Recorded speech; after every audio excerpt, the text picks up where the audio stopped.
විපක්ෂ නායකතුමාගේ භාවිතය පිළිබඳ පාර්ලිමේන්තුවේ උදේ 9:00 ඉඳලා 11:00 වෙනකම් පාර්ලිමේන්තුව නිරීක්ෂණය කරා නම් හොඳට බලා ගන්න පුළුවන්.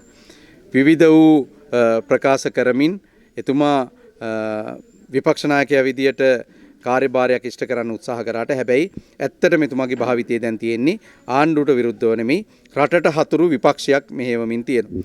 එතුමා පාර්ලිමේන්තුව ඇතුලේ මොන තර්ක විතර්ක හැදුවත් එතුමා අමාත්‍යංශ දරන කාලේ එතුමා ආණ්ඩු කරන කාලේ එතුමා වගකීම් දරපු කාලේ එතුමාගේ කෙරුවාවල් පිළිබඳ හම්බන්තොට මිනිස්සු හොඳටම දන්නවා. එතුමා තමයි නිවාස හා ඉදිකිරීම ඇමති. එතුමා තමයි ලංකාවේ පළවෙනි වතාවට අලිමංකඩක නිවාස ව්‍යාපෘතියක් කරපු ඇමතිවරයා. වනජීවී කලාපය ඇතුලේ අලිවැටෙන් රිංගල ගිහිල්ලා නිවාසයකට මුල්ගල තියාපු මේ ඇමතිවරයා.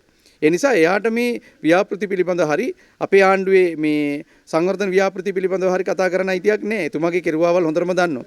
එතුමා දීපු නිවාස ව්‍යාපෘති වල ජනතාව පදිංචි වෙලා නැහැ. 120යි 25යි පදිංචි වෙලා තියෙන්නේ. ඇයි? එතුමා නිවාස දීලා තියෙන හම්බන්තොට. හැබැයි පදිංචිය කොළඹ.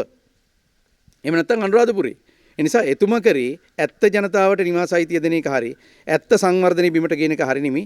එතුමා දේශපාලන ව්‍යාපෘති කරා. ඒක ෆේල්.